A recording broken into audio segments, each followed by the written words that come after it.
Hi ಎಲ್ರಿಗೂ welcome back to my channel. ಎಲ್ಲರೂ ಹೇಗಿದ್ದೀರಾ? ಚೆನ್ನಾಗಿದ್ದೀರಾ ಅಂತ ಭಾವಿಸ್ತೀನಿ. ನಾನು ಬೆಳಗ್ಗೆ ತಿಂಡಿಗೆ ಚಿತ್ರಾನ್ನ ಮಾಡಿದ್ದೆ. ಸರಿ ರೈಸ್ ತಿನ್ನೋದು ಬೇಡ ಅಂತ ಅಂದ್ಕೊಂಡು ಓಟ್ಸ್ ಏನಾದರೂ ಮಾಡ್ಕೊಳ್ಳೋಣ ಅಂತ ಓಟ್ಸ್ ಮಾಡ್ಕೊತಿದ್ದೀನಿ.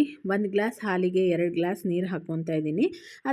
ಅದಕ್ಕೆ ಓಟ್ಸ್ ಹಾಕ್ಕೊಂಡು ನೀಟಾಗಿ ಸ್ವಲ್ಪ ಬಾಯ್ಲ್ ಮಾಡಿಕೊಂಡು ಅದ್ರ ಜೊತೆಗೆ ನೀವು ಯಾವುದಾದ್ರೂ ಫ್ರೂಟ್ಸ್ನಾಗಲಿ ಅಥವಾ ಡ್ರೈ ಫ್ರೂಟ್ಸ್ ಆಗಲಿ ಆ್ಯಡ್ ಮಾಡ್ಕೊಬೋದು. ಸರಿ ನಾನು ಅಂದ್ಕೊಂಡು ನನಗೆ ಈ ಥರ ಕುಕ್ ಮಾಡೋದು ಇಷ್ಟ ಆಗಲ್ಲ ಓಟ್ಸು. ಓವರ್ನೈಟ್ ಓಟ್ಸ್ ನನಗೆ ತುಂಬಾ ಟೇಸ್ಟಿ ಅಂತ ಅನಿಸುತ್ತೆ. ನನ್ನ ರುಚಿಗೆ ಅದು ಅಡ್ಜಸ್ಟ್ ಆಗೋಗ್ಬಿಟ್ಟಿದೆ. ಹಾಗಾಗಿ ನೆನ್ನೆ ನೆನೆಸಿರಲಿಲ್ಲ. ಸರಿ ಅಂತ ಅಂದ್ಕೊಂಡು ಇವಾಗಲೇ ಮಾಡ್ಕೊಳ್ಳೋಣ, ರೈಸ್ ಏನು ತಿನ್ನೋದು ಅಂತ ಅಂದ್ಕೊಂಡು ನಾನು ಬೇರೆ ವೆಯ್ಟ್ ಲಾಸ್ ಮಾಡೋಣ ಅಂತ ಅಂದ್ಕೋತಾ ಇದ್ದೀನಿ. ಅದು ನಿಮ್ಮ ಜೊತೆನೂ ಶೇರ್ ಮಾಡ್ತೀನಿ. ನೆಕ್ಸ್ಟ್ ಮುಂದಿನ ದಿನಗಳಲ್ಲಿ ವೆಯ್ಟ್ ಲಾಸ್ ಜರ್ನಿ ಸ್ಟಾರ್ಟ್ ಮಾಡೋಣ ಅಂತ ಅಂದ್ಕೊಂಡಿದ್ದೀನಿ. ಆ ಥರ ಏನಾದರೂ ಮಾಡಿದ್ರೆ ನೀವು ಜಾಯ್ನ್ ಆಗಿ. ಒಟ್ಟೊಟ್ಟಿಗೆ ಮಾಡಿಕೊಂಡ್ರೆ ಒಂಥರ ಖುಷಿ ಅಂತ ಅನಿಸುತ್ತೆ, ಮಾಡೋಕ್ಕೂ ಇಷ್ಟ ಆಗುತ್ತೆ. ನೋಡೋಣ ಮುಂದಿನ ದಿನಗಳಲ್ಲಿ ಟ್ರೈ ಮಾಡ್ತೀನಿ. ಈಗಲೂ ನಾನು ಜಾಸ್ತಿ ರೈಸ್ ಐಟಮ್ ತಿನ್ನೋದಾಗಲಿ ಅಥವಾ ಆಯಿಲ್ ಐಟಮ್ಸ್ ತಿನ್ನೋದಾಗಲಿ ಮಾಡ್ತಿಲ್ಲ. ನೋಡೋಣ ವೆಯ್ಟ್ ಲಾಸ್ ಮಾಡೋಣ, ಒಂದು 10 kg ರೆಡ್ಯೂಸ್ ಮಾಡ್ಕೊಳ್ಳೋಣ ಅಂತ ಅಂದ್ಕೊಂಡಿದ್ದೀನಿ. ಆ ಓಟ್ಸ್ಗೆ ನಾನು ಚಿಯಾ ಸೀಡ್ಸು ಮತ್ತು ಫ್ಲ್ಯಾಕ್ಸ್ ಸೀಡ್ಸು ಅಗಸೆ ಬೀಜನ ಆ್ಯಡ್ ಮಾಡ್ಕೊತಿದ್ದೀನಿ. ನಿಮಗಿಷ್ಟ ಬಂದಿದ್ದು ಸೀಡ್ಸ್ಗಳನ್ನೆಲ್ಲ ಆ್ಯಡ್ ಮಾಡ್ಕೊಂಡು ತಿನ್ಬೋದು. ಸೀಡ್ಸ್ನ ಕನ್ಸ್ಯೂಮ್ ಮಾಡೋದ್ರಿಂದ ನಮಗೆ PCOD PCOS ಏನಾದರೂ ಸಮಸ್ಯೆ ಇದ್ದರೆ ಅದು ಖಂಡಿತ ಕ್ಲಿಯರ್ ಆಗುತ್ತೆ. ಅಂದರೆ ಕ್ರಮೇಣ ಒಂದಿನ ತಿಂದ್ಬಿಟ್ರೆ ಆಗಲ್ಲ, ಪ್ರತಿದಿನ ಈ ಥರ ತಗೋತಾ ಇದ್ದರೆ ನಮಗೆ ಆ ಥರ ಪ್ರಾಬ್ಲಮ್ ಇದ್ದರೆ ನಮಗೆ ಹೊರಗೆ ಬರ್ಬೋದು. ಹಾಗಾಗಿ ನಾನು ಮನೆಯಲ್ಲಿ ಆ್ಯಪಲ್ ಮತ್ತು ದಾಳಿಂಬೆ ಇತ್ತು.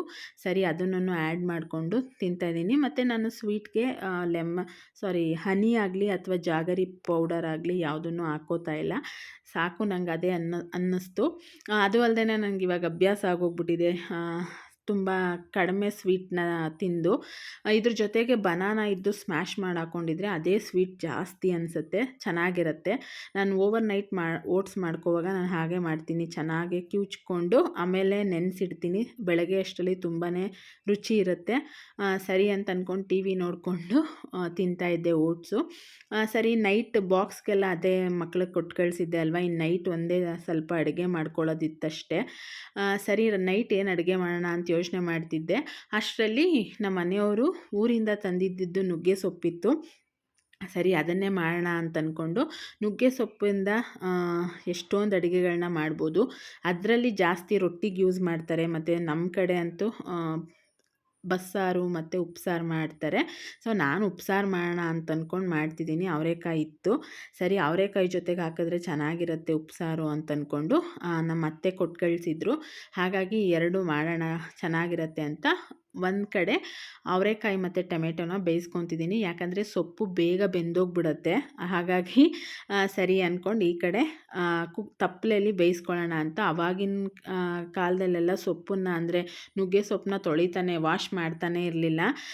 ಅದೇನದು ಇದಿರುತ್ತಲ್ಲ ಹಸಿಟ್ಟು ರಾಗಿ ಹಿಟ್ಟು, ಅದರಲ್ಲೇ ಒದ್ರುಬಿಟ್ಟು ಹುಳ ಎಲ್ಲ ಬರ್ತಾಯಿತ್ತು, ಹಾಗೆ ಹಾಕ್ಕೊತಾಯಿದ್ರು. ಅಷ್ಟೊಂದು ಇದು ತೊಳಿಬಾರ್ದು ಅಂತ. ಬಟ್ ಈ ಸೀಗೆ ಸೊಪ್ಪು ಮತ್ತು ನುಗ್ಗೆ ಸೊಪ್ಪನ್ನ ಜಾಸ್ತಿ ತೊಳಿತಿರ್ಲಿಲ್ಲ. ಬಟ್ ಇವಾಗ ಹಾಗೆ ಹಾಕಕ್ಕೆ ಮನಸ್ಸು ಒಪ್ಪಲ್ಲ. ಹಾಗಾಗಿ ಸ್ವಲ್ಪ ತೊಳ್ಕೊಂಡೆ. ಈ ಕಡೆ ಕಾಳು ಬೆಂದಿತ್ತು. ಅಷ್ಟರಲ್ಲಿ ಈ ಕಡೆ ಸೊಪ್ಪನ್ನು ತಪ್ಪಲೆಯಲ್ಲಿ ಬೇಯಿಸ್ಕೊತಿದ್ದೆ. ಜಾಸ್ತಿ ಬೇಯಿಸಿದ್ರೆ ಕಹಿ ಆಗಿಬಿಡುತ್ತೆ. ಒಂದೊಂದು ನುಗ್ಗೆ ಸೊಪ್ಪು ತುಂಬ ಸ್ವೀಟ್ ಇರುತ್ತೆ, ಕೆಲವೊಂದು ಕಹಿ ಇರುತ್ತೆ. ಬಟ್ ತುಂಬ ಬೇಯಿಸೋದ್ರಿಂದನೂ ಕಹಿ ಬಂದುಬಿಡುತ್ತೆ. ಇದನ್ನು ಅದು ಬೆಂದಿದ ತಕ್ಷಣ ಕಾಳೆಲ್ಲ ಮಿಕ್ಸ್ ಮಾಡಿದ್ವಿ. ಇದನ್ನು ಸಪ್ರೇಟ್ ಮಾಡಿಕೊಂಡ್ರೆ ಈ ಕಡೆ ಪಲ್ಯ ಆಗುತ್ತೆ. ಇದಕ್ಕೆ ನಾವು ಸಾಂಬಾರು ಪುಡಿ ಹಾಕಿದ್ರೆ ಬಸ್ಸಾರಾಗತ್ತೆ. ಅಥವಾ ನಾವು ಹಸಿಮೆಣ್ಸಿನ್ಕಾಯಿ ಖಾರ ಅಥವಾ ಒಣಮೆಣ್ಸಿನ್ಕಾಯಿ ಖಾರ ಮಾಡಿಕೊಂಡ್ರೆ ಉಪ್ಸಾರಾಗತ್ತೆ ಅಷ್ಟೇ. ನಮ್ಮ ಮನೆಯಲ್ಲಿ ಆವಾಗಿನ ಕಾಲದಲ್ಲಿ ಜಾಸ್ತಿ 2 ದಿನ ಸಾಂಬಾರು ಮಾಡಿಬಿಟ್ರೆ 3ನೇ ದಿನಕ್ಕೆ ಉಪ್ಸಾರು ಮಾಡ್ತಿದ್ರು. ನಮ್ಮ ಮನೇಲೂ ಹಾಗೇ ಅಟ್ಲೀಸ್ಟ್ ಒಂದು ನಾನ್ ವೆಜ್ ಮಾಡಿದ ನೆಕ್ಸ್ಟ್ ಡೇ ಆದರೂ ಉಪ್ಸಾರು ಮಾಡಲೇಬೇಕು. ಇದಕ್ಕೆ ಒಗ್ಗರಣೆ ಕೊಟ್ಕೋಬೋದು ಪಲ್ಯಕ್ಕೆ. ಈರುಳ್ಳಿ, ಒಣಮೆಣ್ಸಿನ್ಕಾಯಿ ಮತ್ತು ನಿಮ್ಮ ತೆಂಗಿನಕಾಯಿ ಹಾಕ್ಕೊಂಡು ಒಗ್ಗರಣೆ ಮಾಡ್ಕೊಬೋದು. ಪಲ್ಯ ರೆಡಿ ಆಗುತ್ತೆ. ಮತ್ತು ನಾನು ಉಪ್ಸಾರು ಖಾರನ ಪ್ರತಿದಿನವೂ ಅಂದರೆ ಉಪ್ಸಾರು ಮಾಡಿದಾಗೆಲ್ಲ ಮಾಡ್ಕೊತಾ ಇರಲ್ಲ. ಯಾಕಂತಂದರೆ ನಾವು ಜಾಸ್ತಿ ಮಾಡೋದ್ರಿಂದ ಒಂದು ಸಲಿನೇ ಮಾಡಿ ಇಟ್ಕೊಂಡ್ಬಿಟ್ಟಿರ್ತೀನಿ ಫ್ರಿಜ್ಜಲ್ಲಿ. ಸರಿ ಉಪ್ಸಾರು ಮಾಡಿದಾಗ ಅದನ್ನು ಹಾಕ್ಕೊಡ್ತೀನಿ. ಯಾಕಂದರೆ ಅದು ಕೆಡೋದಿಲ್ಲ. ಯಾಕಂದರೆ ಅದಕ್ಕೆ ತೆಂಗಿನಕಾಯಿ ಆಗಲಿ ಏನೂ ಯೂಸ್ ಮಾಡಿರೋದಿಲ್ಲ. ಖಾರ ಮಾಡೋದು ತುಂಬಾ ಈಸಿ. ಒಣಮೆಣ್ಸಿನ್ಕಾಯಿ ಮತ್ತು ಹುಣಸೆಹಣ್ಣು, ಬೆಳ್ಳುಳ್ಳಿ ಮತ್ತು ಮೆಣಸು, ಜೀರಿಗೆ, ಕೊತ್ತಂಬರಿ ಸೊಪ್ಪು. ನೀವು ಬೇಕಾದರೆ ಬೇಳೆನೂ ಹಾಕ್ಕೋಬೋದು, ಇಲ್ಲ ಬೇಡ ಜಾಸ್ತಿ ದಿನ ಇಟ್ಕೋತೀನಿ ಅಂದರೆ ಅದನ್ನು ಸ್ಕಿಪ್ ಮಾಡ್ಕೋಬೋದು. ಒಂಥರ ಗೊಡ್ಡು ಖಾರ ಥರ ಚೆನ್ನಾಗಿರುತ್ತೆ. ಅದನ್ನು ಬೇಕಾದರೆ ನಾವು ರೊಟ್ಟಿಗೆ ಅದಕ್ಕೆಲ್ಲ ಹಾಕ್ಕೊಂಡು ತಿಂದರೆ, ಮತ್ತು ಬಿಸಿ ಅನ್ನಕ್ಕೆ ತುಪ್ಪ ಹಾಕ್ಕೊಂಡು ಆ ಖಾರ ಹಾಕ್ಕೊಂಡು ತಿಂತಾಯಿದ್ರಂತೂ ಸಖತ್ತಾಗಿರುತ್ತೆ. ನೀವು ಒಮ್ಮೆ ಟ್ರೈ ಮಾಡಿ, ಚೆನ್ನಾಗಿರುತ್ತೆ. ನಮ್ಮ ಕಡೆ ಅಂತಲ್ಲ ಇದನ್ನು ಜಾಸ್ತಿ ಯೂಸ್ ಮಾಡ್ತೀವಿ. ಮುದ್ದೆ ಮಾಡ್ಕೊಂಡಿದ್ದೆ, ತುಂಬಾ ಚೆನ್ನಾಗಿತ್ತು. ಇದಾಗಿತ್ತು ಇವತ್ತಿನ ವ್ಲಾಗ್. ನಿಮಗೆ ಈ ವಿಡಿಯೋ ಇಷ್ಟ ಆಗಿದ್ದರೆ ಪ್ಲೀಸ್ ಒಂದು ಲೈಕ್ ಕೊಡಿ, ಸಪೋರ್ಟ್ ಮಾಡ್ತಾಯಿರಿ. ಮತ್ತು ಮುಂದಿನ ವಿಡಿಯೋದಲ್ಲಿ ಸಿಗ್ತೀನಿ ಅಂತ ಹೇಳ್ತಾ, love you all, take care, bye bye.